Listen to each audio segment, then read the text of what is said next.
Let us train our minds to desire what the situation demands. Seneca. How do we train our minds to take a solid food vacation? It's simple once we understand what's at stake.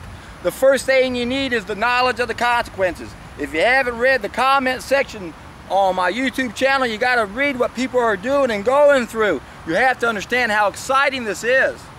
And then you got to train your mind to desire what the situation demands. Oh my God, I don't want to wake up early and make those juices. Oh, I'm tired, I don't want to make those juices. You got to train your mind to desire to make those juices, because you cannot acquire anything else so profound as when you take a solid food vacation for the appropriate length of time.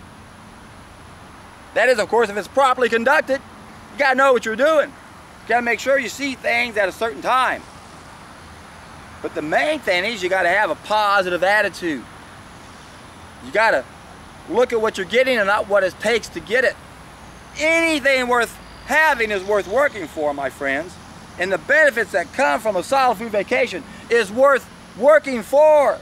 My God, if we look at it just from a weight loss point of view, the average woman is going to lose 20 pounds in 30 days. I'm talking about American average women, they're pretty big. Average man, they're pretty big too, they'll lose 30 pounds. The bigger ones add another 10 pounds to both of those groups. Now let's stop and think about what that equates to. If you're going to lose 30 pounds in 30 days, the traditional way, where you had to burn 3,500 calories more than you burn, that means you got to go out and run or walk 35 miles and lose 1 pound of fat. So this is your option. What do?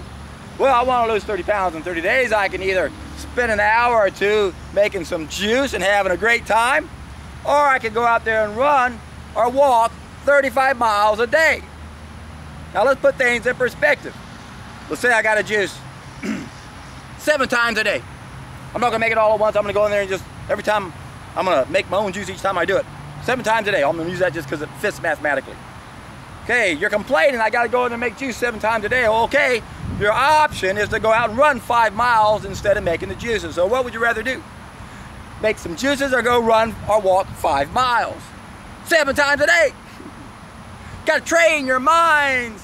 I always tell people who are struggling, I said, man, if someone put a gun up to your head and follows you around throughout the day, I guarantee you, man, you could do almost anything that you have to. But you don't need a gun. All you have to do is learn how to train your mind to desire what the situation demands. And I guarantee you, when you can do that, you make life easy, you make it fun, and you're in for a treat.